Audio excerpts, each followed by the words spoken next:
Mother Teresa జయంతి సందర్భంగా అందరికీ నమస్కారాలు. ఆమెకు వినమ్ర ప్రణామాలు.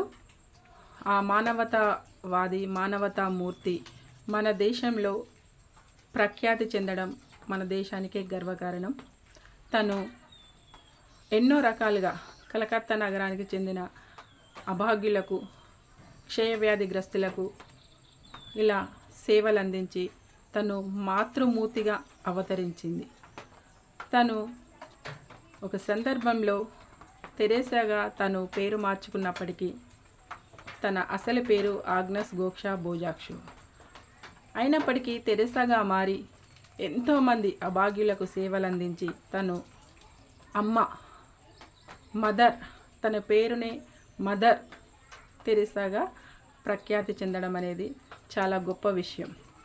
ఆమెని ఆదర్శంగా తీసుకొని ప్రపంచంలో ఉన్న ఎంతోమంది కూడా అభాగ్యులకు, నిరాశ్రయులకు సేవలు అందించడం జరుగుతుంది.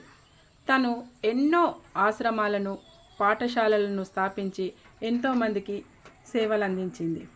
తన సేవలకు గుర్తుగా భారత ప్రభుత్వం భారతరత్న అవార్డును బహుకరించింది. అంతేకాకుండా రామన్ మెగసెసే పురస్కారం కూడా తనకు లభించింది.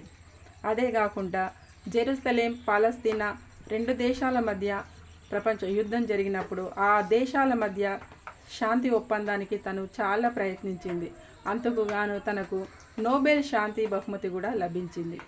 ఆ విధంగా తను ఎన్నో మంచి మంచి కార్యక్రమాలు చేపట్టి అందరి మన్ననలను పొందడం జరిగింది.